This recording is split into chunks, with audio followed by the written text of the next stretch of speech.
18वीं सदी का हिंदुस्तान एक ऐसा दौर था जब सब कुछ बदल रहा था। मुगल सल्तनत बिखर रही थी और उसकी जगह लेने के लिए कई ताकतें आपस में लड़ रही थीं।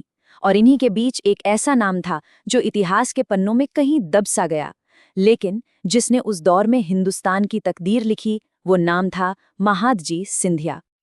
यही सवाल महादजी की पूरी कहानी का सार है। सोचिए, एक ऐसा इंसान जिसे जंग के मैदान में मरा हुआ समझकर छोड़ दिया गया हो, वो उठकर एक पूरे साम्राज्य का किंग मेकर यानी कि बादशाह बनाने वाला कैसे बन सकता है। चलिए इसी अविश्वसनीय कहानी को जानते हैं। महादजी की कहानी को समझने के लिए सबसे पहले उस जमाने को समझना होगा। ये एक ऐसे साम्राज्य के आखिरी दिनों की कहानी है जो अपनी ही राख पर खड़ा था और एक बहुत बड़े पावर वैक्यूम को जन्म दे रहा था।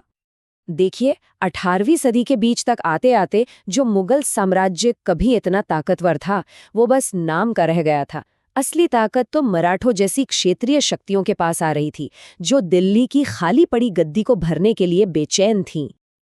और इसी अफरा तफरी के माहौल में एक ऐसी लड़ाई हुई जिसने महादजी की जिंदगी को हमेशा के लिए बदल दिया।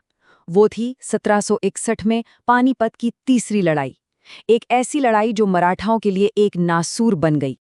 ये वो खत था जो मराठा पेशवा को हार की खबर देने के लिए भेजा गया था। ये शब्द अहमद शाह अब्दाली के खिलाफ हुई उस भयानक हार की पूरी कहानी बयां करते हैं। 2 मोती यानी पेशवा के अपने भाई और बेटा, और सोने की मोहरें यानी बड़े बड़े मराठा सरदार। सच कहें तो ये मराठा इतिहास के सबसे काले दिनों में से एक था। ये सिर्फ एक फौजी हार नहीं थी, ये महादजी के लिए मौत से सीधी टक्कर थी। इस एक घटना ने उन्हें अंदर तक बदल दिया। उनके अंदर जीने की और लड़ने की एक ऐसी आग जलाई जिसने उनके आने वाले कल को एक नई शक्ल दी। अच्छा, जंग के मैदान से जिंदा बच निकलना तो बस पहली सीढ़ी थी। असली लड़ाई तो अब शुरू होनी थी, सत्ता हासिल करने की लड़ाई। और ये लड़ाई उनके लिए और भी मुश्किल थी क्योंकि उनका बैकग्राउंड आड़े आ रहा था।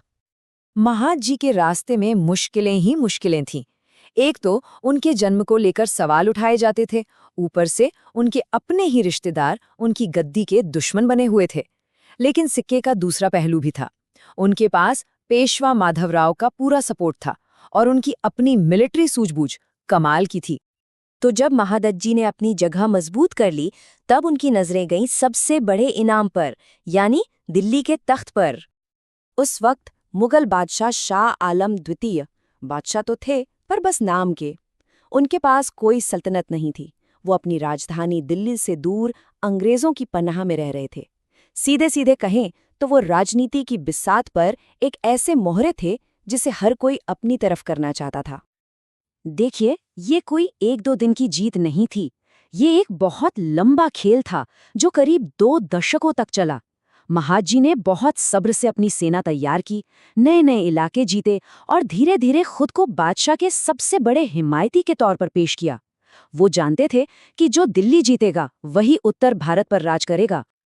अब कहानी अपने सबसे ड्रामाई और क्रूर मोड़ पर पहुंचती है। एक ऐसी घटना जो इतनी भयानक थी कि उसने महादजी को दिल्ली की पूरी ताकत अपने हाथों में लेने का मौका दे दिया।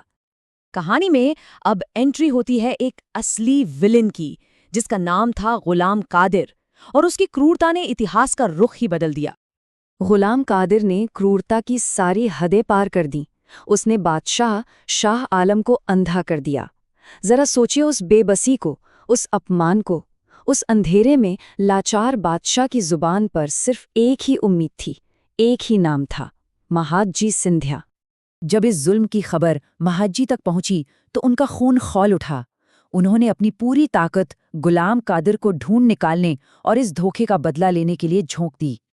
गुलाम कादिर को जो सजा दी गई वो सिर्फ एक बदला नहीं था, वो पूरे हिंदुस्तान के लिए एक पैगाम था कि अब दिल्ली का सिर्फ एक मालिक है और उसका नाम है महादजी सिंधिया। ये ताकत का सबसे क्रूर लेकिन सबसे साफ प्रदर्शन था। तो इस पूरी कहानी का निचोड़ क्या है? पानीपत के मैदान में मरते मरते बचे उस इंसान ने आखिर इतिहास पर अपनी क्या छाप छोड़ी? महादजी ने जो हासिल किया वो सच में असाधारण था। उन्होंने न सिर्फ पानीपत के हार के बाद मराठाओं की इज्जत वापस दिलाई, बल्कि दिल्ली के तख्त को कंट्रोल करके वो उस वक्त हिंदुस्तान के सबसे ताकतवर इंसान बन गए। महादजी सिंधिया की कहानी एक बहुत बड़ा सवाल छोड़ जाती है।